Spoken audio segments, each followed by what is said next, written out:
Fan மெதுவா ஓடினா உடனே காயிலை மாற்றுவது அல்லது மெக்கானிக்கை கூப்பிடுவது செய்யாதீர்கள். இது ஒன்ன டைப் செய்தால் போதும். வீட்டில் தினசரி பயன்படுத்தப்படும் மின்விசிறி கோடை காலத்தில் மெதுவாக சுழலுவது போல் மாறிவிடுகிறது. ஆனால் பல மாதங்களாக பயன்படுத்தப்படாமல் இருந்த விசிறியை இயக்கும் முன் சுத்தம் செய்யாததால் அதில் படிந்திருக்கும் தூசி மற்றும் மாசு உடல்நலத்துக்கு கேடு விளைவிக்க கூடியவை. சுழலும் நேரத்தில் தூசு எங்கும் பரவுவதால் அலர்ஜி, கண் எரிச்சல், தும்மல் போன்ற பிரச்சனைகள் ஏற்பட வாய்ப்புகள் அதிகம். இதற்கு விசிறியின் பக்கவாட்டில் உள்ள திருகுகளை மெதுவாக திறந்து அரிவாளை தனியாக எடுத்துக் கொள்ளலாம். நுண்ணறிவு ஸ்க்ரூ டிரைவரை பயன்படுத்துவது நலம் செய்யும்.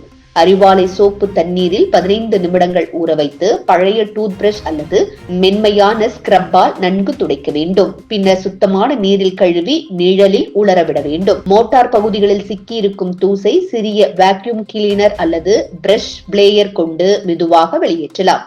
இது விசிறியின் செயல்திறனை மேம்படுத்தும். மேற்பகுதியில் இருக்கும் எண்ணெய் சாயங்களை வினிகர் அல்லது பேட்ரோலில் ஊற வைத்து துணியால் மெதுவாக தேய்த்து அகற்றலாம்.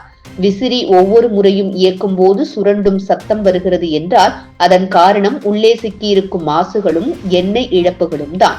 சில சமயங்களில் ஹெவி டியூட்டி விசிறியின் உதிரி பாகங்களில் சிறு இறுக்கம் தேவைப்படலாம். அந்த இடங்களில் சிறிதளவு மிஷின் ஆயில் பயன்படுத்துவது நல்லது. மேலும் சில விசிறிகளின் அரிவாளில் அடர் மாசுக்கள் பிணைந்திருக்கும். அவற்றை வெறும் தண்ணீரால் மட்டும் அகற்ற முடியாது.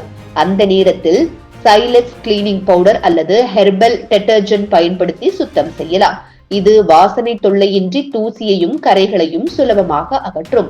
மற்றொரு முக்கிய அம்சம் என்னவென்றால் விசிறியின் மேல் உறையும் தூசு அதன் சுழற்சி திறனை பாதிக்கிறது. இது அதிக மின்சாரம் செலவழிக்க காரணமாகும். அதனால் சுத்தம் செய்வதன் மூலம் மின் செலவிலும் நன்மை கிடைக்கும். இந்த செயலை மாதத்தில் ஒரு முறை அல்லது குறைந்தபட்சம் கோடைக்கால தொடக்கத்தில் ஒரு முறை செய்தால் போதும். விசிறியின் ஆயுளும் நீடிக்கும், சுத்தமான காற்றும் கிடைக்கும். குழந்தைகள், வயதானவர்கள் போன்ற நுண்மம் கொண்டவர்களுக்கு இது மிகவும் அவசியமான செயல். சிறிது நேரம் எடுத்துக்கொண்டாலும் விசிறியை சுத்தம் செய்வது வீட்டு சுகாதாரத்துக்கு மிகப்பெரிய பாதுகாப்பாக அமையும்.